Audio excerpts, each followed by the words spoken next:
Welcome to the Sugar Creek Baptist Church video podcast for December 8th, 2006.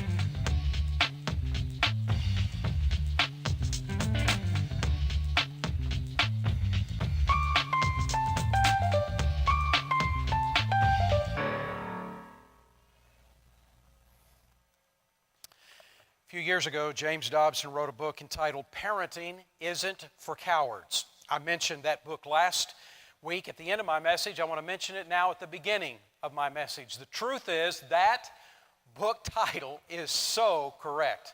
There cannot be anything more difficult, more challenging, yet more rewarding in all the world than to raise a little child to become an adult. It is not by accident, I don't think, that the beginning of the entire parenting process is called labor. And from that point on, it gets harder and harder all the way. The problem is that by the time you really get it all figured out, you think, I can really do this. I really know what to do. You're now unemployed. They're gone. It's all over. Last week, I mentioned a particular verse of Scripture concerning Jesus. It's found in Luke chapter 2, verse 52, and it simply says this, "And Jesus grew in wisdom," meaning the ability to make great decisions. He grew in wisdom and in stature, that's talking about physical development, and in favor with God, that's spiritual development, and favor with man, that is social development. If we can build those four things into the heart and life of our children, we are a raging success as a parent.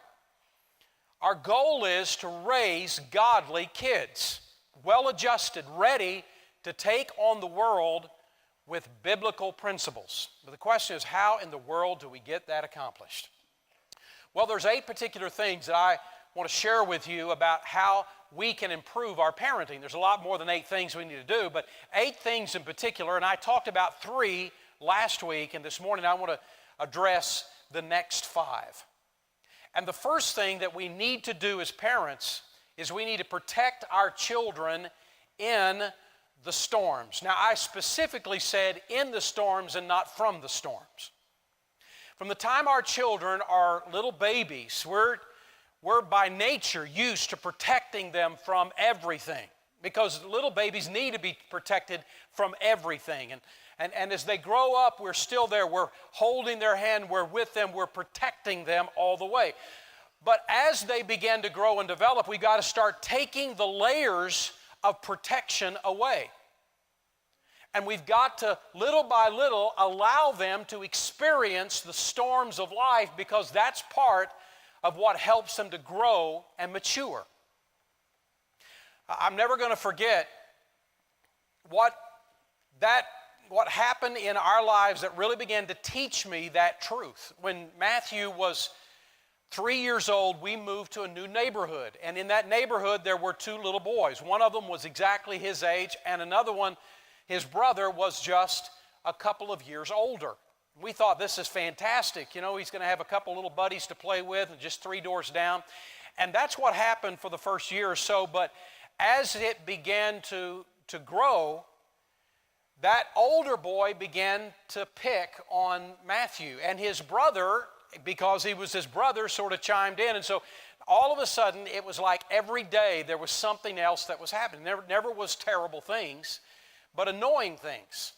Well, Kathy and I talked about this. What do we do? And so we started trying to endear these little boys. We started taking care of them and including them in special things and that sort of thing, thinking that maybe what we could do is help these little boys sort of bridge that gap of this bully kind of thing and move to the other side, but it didn't work. And in fact, as the months went on, the bullying began to be more intensified. So I went to the dad, finally, just a last resort, went to the father, and I said to the dad, let me just tell you what's going on. It's not a big deal, but we'd sort of like you to help intervene and stop this because the boys ought to be playing well with each other. But I got the opposite response than I had hoped for. In fact, the dad seemed kind of proud that his son was bullying my son. I don't know what the deal was. Maybe that man grew up and he had a bully that was bothering him, and so it was great for him that it got turned around. I don't know whether that was it. I don't know whether this guy grew up as the bully himself and he was so glad that his son had followed in his footsteps. I don't know which one it was, but instead of correcting the problem, it actually got worse. And it was then I began to realize I cannot protect Matthew from all the storms. I've got to actually teach Matthew how to deal with his own storms. I got to teach Matthew how to fight his own battles for himself. And all the while provide a place of refuge that he could run to in the midst of his storms. But I tell you, that was just the beginning, because we began to realize as our kids grew up that those storms began to be more intensified, and they had to go through them. They had to experience them because life is full of storms. Those storms will come and they will beat us up and they will bruise us and they will wound us, but in the process they will grow us. They will mature us, and our children have got to go through those times, allowing them to experience the storms and being there to be the refuge for them when they go through the storms. Proverbs chapter 14, verse 23 says, reverence for the Lord gives a man deep strength. His children have a place of refuge and security. Guys, what this verse is saying is that if you and I will reverence God, if we will honor the Lord with our lives, that God will give to us a deep strength. And that strength that He gives to us will not just benefit us personally, it will benefit our family. It will be part of what God uses to bring a place of refuge and security for our children. The truth is, storms are going to come into our children's lives on a continual basis. There's going to be the storms of change that come. Every kid that moves in on the block is a potential storm. Every new child that comes into a classroom of one of our kids is a potential storm. They come through relationships, through classes, through grades, through homework, through sports. It never ends. And Alvin Tozier said this. He says, all of us need islands of security. All of us need this. Stable, predictable places where we can go and we can be safe and secure. Not just our children, but the adults as well. That's why divorce is so devastating. That's why it is so hurtful in the hearts of our kids. This is the one place, this home is the one place that they can be secure, that can be predictable, and suddenly that's been torn apart. Storms of change, storms of failure come in the lives of our children. They don't win at everything. They don't get picked for every team. They fail some tests. They don't get picked for every award. And there's going to be times that it just seems unbearable for them, and they come home to parents who understand, and that's part of what a home is for. Ecclesiastes chapter 4, verse 9 and 10 says, two are better than one. If one of them falls down, the other can help him up. If someone is alone and falls, it's too bad because there is no one to help him. Our children can't be left alone. They've got to know that their parents are there and will be the security for them, will be the rescue for them, but we allow them to experience the storm. Rejection is a third one. I think this probably is the toughest one. It is the toughest one for me. To be criticized, to be pushed away, to not be allowed to be a part of the crowd. Those kinds of expressions of rejection are things that are hard for a child to deal with. They're difficult to go through. All of us know that kids can be ruthless. Little kids can be ruthless in what they say and what they do. But that is not the environment that God wants to have in our home. That may be the way it is out there. You can't change the way it is out there. But inside our home, it's got to be a place of stability, of refuge. Jesus said himself that a home filled with strife and division destroys itself. Here's my suggestion to you. Teach your children how to fight their own battles and build a place of security and refuge for them to run to. So my question to you this morning is this: what about your home needs to be changed to make your home the refuge it ought to be? Second of all, trust your children with responsibility. Luke chapter 16, verse 10, Jesus said, "Whoever can be trusted with very little can also be trusted with much. And whoever is dishonest with very little will also be dishonest with much. And if you have not been trustworthy with someone else's property, who will give you property of your own?" Now, the point that Jesus is making in these verses is the whole issue of responsibility. I'm going to tell you, this is the mark of maturity. You want to define maturity? Maturity is responsibility. It is dealing with responsibility with excellence. I've told you this before, that the great event of both of my sons as they were growing up, the great event was when they got hair under their armpits. That was the moment for them. In fact, I remember for both of them, we held up magnifying glasses just trying to see if any activity was going on under there. And then when that first hair popped through, I mean, it was just celebration in our home. Because in their brains, this marks the beginning of manhood for me. I've got hair in my armpits. But I'm going to tell you, getting hair in your armpits does not mark manhood. And in fact, age does not mark manhood. What marks manhood is when a guy takes on man-sized responsibilities and he does it with excellence.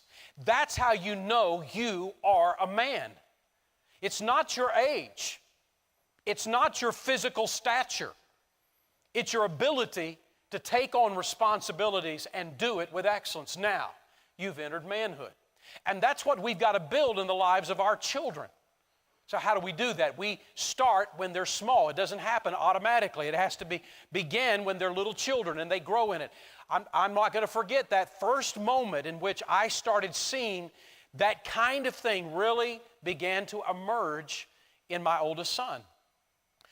Matthew wanted a particular video game, and in order to get it, he had to earn the money himself to have it.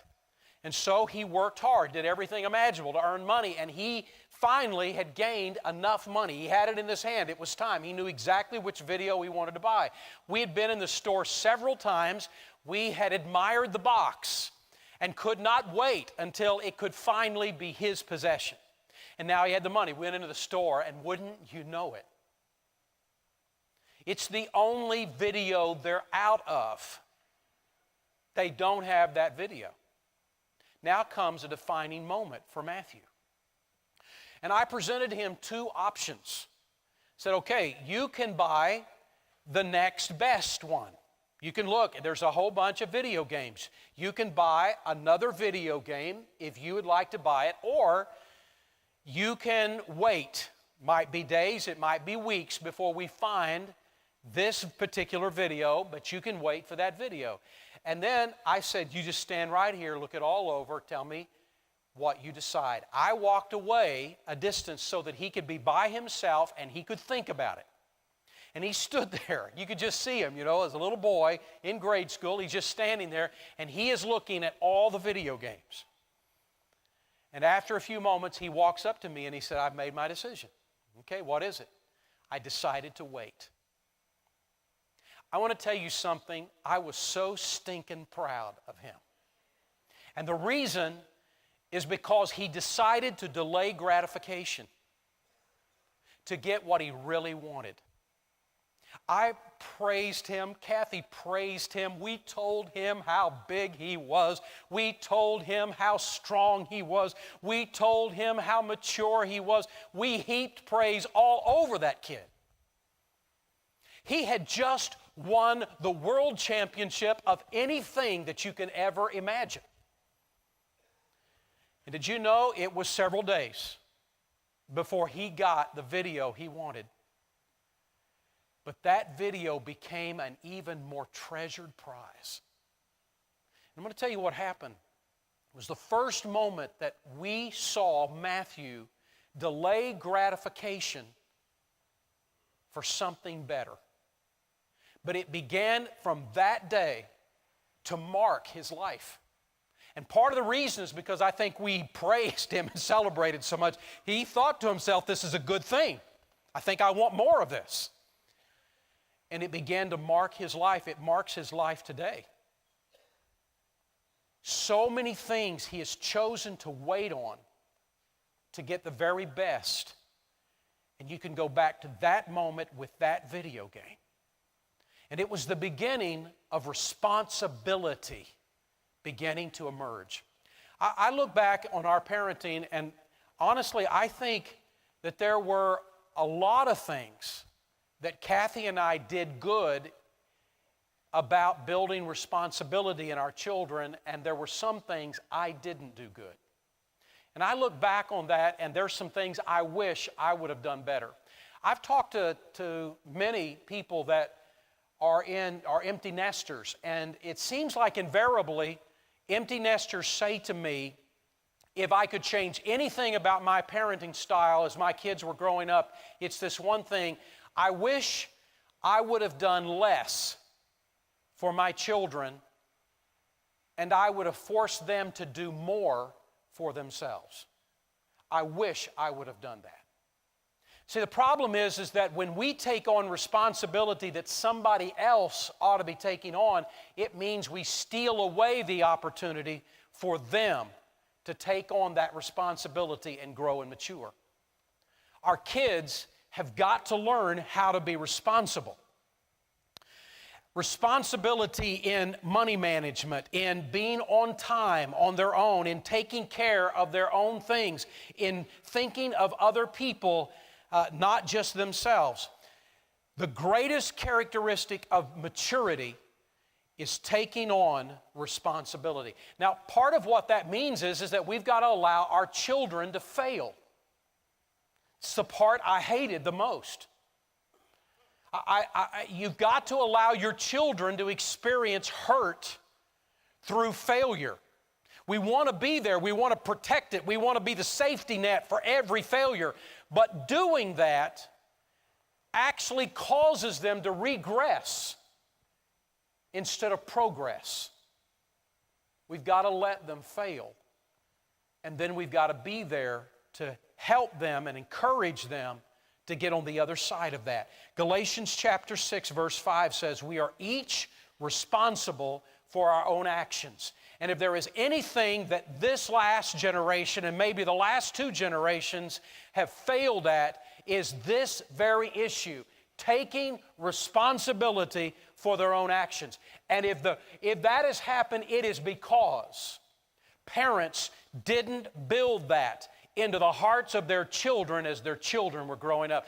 That is our responsibility with our kids. Third of all, build forever memories. Deuteronomy 4 verse 9 says, only be careful and watch yourselves closely so that you do not forget the things that your eyes have seen, or let them slip from your heart as long as you live. Teach these to your children and to their children after them. Now, what God is talking about in this passage is that there is the work of God in our lives. God is at work in our heart, and there are times in which there are special moments that we observe, that we experience, and He said, I don't want you to forget these.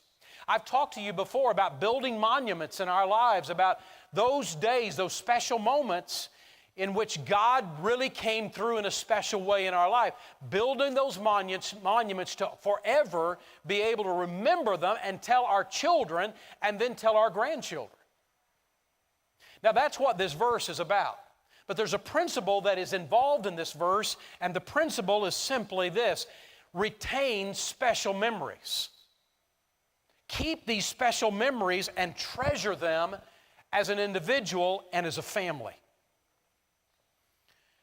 Darren and Tiffany Evers is a young couple in our church. Kathy and I have gotten to know them and just love them to death. They are a special couple.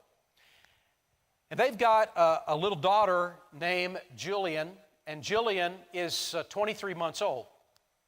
Well, every night, Darren and Tiffany spend some time with Jillian, and they pray with her. I want you to see the picture of Jillian. She is the picture of sweetness, is she not? Now, they pray with Jillian every single night, but on this particular night, it was just Tiffany and Jillian, and they were praying together. And so Jillian prayed for her grandparents and for her aunts and uncles and cousins like she did every night. And then Tiffany said, Jillian, is there anything else, anyone else you want us to pray for? And she said, yes, there's one more person. I want us to pray for Mickey Mouse. And did you know that Tiffany handled that so well? They bowed their head and they prayed, God, would you help Mickey Mouse today and tomorrow as he welcomes all the guests to Disney World? And would you be with him tonight as he has a good night's sleep? And I'm going to tell you, that is going to be a memory that Tiffany holds in her heart for the rest of her life. The special moment that just happened. You and I have memories that happen that we've got to seal in our hearts, taking pictures, videos, keeping things. Short experiences that happen in our life, sports and vacations and impromptu experiences, keeping report cards. Or maybe not. I think we've kept almost every report card that both of our boys have had. And did you know there have been times we've gone back and we have looked through all the stuff, and it brings back so many memories. There was a particular thing that both of our boys would say to you is one of their special memories growing up. We had, for a period of time, Friday night movie and pizza night at our house. And on this particular night, we were allowed to watch television. We could see the movie while we ate the pizza. We ordered the pizza in, and we ate the pizza in the family room, not at the table. And we could sit on the floor eating the pizza in the family room, watching the movie on Friday night. And we did it every Friday night. It was the most fun. But I never realized the impact that made on both of our sons. If you asked our sons what was one of their favorite childhood memories, they would tell you it is Friday night movie and pizza night. There are opportunities that you and I have to build these kinds of memories. And I just want to give you a word of advice. Create the memories and then store them away. Document them so that you can always go back and enjoy them. Here is the fourth thing. Play with your kids for fun. Psalm 127 verse 3 says, children are a gift from God, and gifts are meant to be enjoyed, not just endured. There are so many families that are enduring each other. They're hoping to survive each other. But kids are meant to be enjoyed.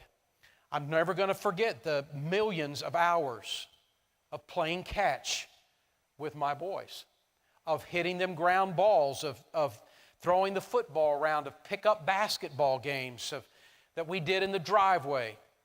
I'm never going to forget the million times that we played horse in basketball with each other, just over and over and over. the pile on dad times, the wrestling in the floor times, the building and stacking blocks times, and Lego times. We had billions of Legos. And I bought as much as I could. I bought every toy for my sons that I always wanted to play with. Every single one. It was the most wonderful second childhood could ever imagine. I mean, I did everything. The bicycle rides, the video games, when it got past Pac-Man level, I bailed out. But the kids with the video games, the trick-or-treat nights, the going to the mall and taking a picture on Santa's lap days, the hiding the eggs and finding the eggs. And I know that there's some families that really struggle with this whole fantasy issue, but Kathy and I were in sync with each other. We enjoyed that as kids. That was fun for us. Somehow we turned out okay, we think at least. So we decided maybe our kids will turn out okay, and let's go have fun. And that's exactly what we did, and I think they did turn out okay. The swimming, the snow skiing, the Disney World, the other trips together, the 3,454,000 ball games that we went to with our kids, and we watched them play, the sports that we went to with professional sports. Today, Matthew and Jonathan and I talk sports all the time. We have so much fun together as we think about all these moments and the experiences that we have today. In fact, my oldest son, Matthew, and I, he talked me into this year joining a baseball fantasy league. It's the first time I'd ever done this. I didn't know anything about it. We joined this league together. He did it last year. And we joined this league together. And I'm going to tell you, we talk on the phone or by email 3 or 4 times every single week. In fact, he called me. He's on a business trip to Los Angeles. And he called as soon as he woke up because he wanted to talk about the fantasy league and all the stuff that's going on, all the trades and everything else. And it has been so much fun for us. I'm just saying the time, spending the time and relaxing. I'm going to tell you something. I'm not pretending that I'm the world's most fun person, because I'm not. I am way too serious, but I married the world's most fun person, and it's required in our house. And I love it. The sleepovers, the parties, the tons of fun. You know what I discovered? Parenting is only for a season. The up close, the with you time is only for a season. And then it's gone. The last time Matthew and Shara were at our house, he stopped in the middle of a conversation and he asked me, he said, "Dad, could we go play catch?" He said, "I just love remembering and I want to go do it again." I'm going to tell you something. It's only for a short time. And then it's gone. You may be thinking, and I quote, "Someday things are going to be a whole lot different. The kitchen will be neat. The sink will be free of sticky dishes. The garbage disposal won't get choked on rubber bands and paper cups. The refrigerator won't be clogged with 9 bottles of milk, and we won't lose the tops of the jelly jars anymore. Hurry up, I gotta go," will not be accompanied by banging fists on the bathroom door. Someday when the kids are grown, things are going to be a whole lot different. Well, I'm going to tell you something. Kathy and I are loving empty nest. We're having the best fun. But, amen. But there's something gone. There is some laughter, and there are some events and fun times that are gone, and they're never going to come back. Every point along the way can be the most fun if you will make it be that way. Here's the last thing. Give your child a peaceful home. There is not one home in this church that's perfect. Every Sunday we put on our nice clothes and our Sunday smile, and we pretend that everything is great at our house. But not every house is perfect. No houses are perfect. But even though our houses are not perfect, there can be peace in our house. What do I mean by a peaceful house? I mean discipline that doesn't involve screaming and yelling. I mean boundaries, but not too many rules. I mean a place where their friends are totally welcome to hang out. I mean for those of you who are married, that they have a mom and dad who love each other and who act like it. I mean a place where there is freedom from comparison from other siblings. A place where kids can be themselves and they don't have to pretend to be somebody else to finally please their parents. I mean a place of peace where people can be just people in your home. Conflict in homes are inevitable. But I'm going to tell you that norm can be the peace. It can be peace, but it requires an adult or two adults who decide to be adults to make that happen. You know what? It means that we need the Prince of Peace ruling in our lives as adults. I don't know whether you have the Prince of Peace that's dwelling in your heart or not, but you can. The Bible says that all of us are sinners, all of us mess up, all of us, because of that sin, are separated from God. And there is nothing we can do to bridge the gap between us and God. There is nothing on our own. We can try to be good, we can try to be better, we can turn over new leaves, but none of those things will be good enough to bridge the gap between us and God. That's why Jesus came. He came to do for us what we cannot do for ourselves. He came to bridge that gap between us and God. And Jesus came to the earth and lived a perfect life. No sin. He was tempted in every way like we are, but He never succumbed. And then Jesus willingly gave Himself up on the cross. He gave Himself up to pay the penalty for our sin, because the penalty, the wages of our sin, is death. And He gave Himself up to pay that penalty for us. And then He rose from the grave.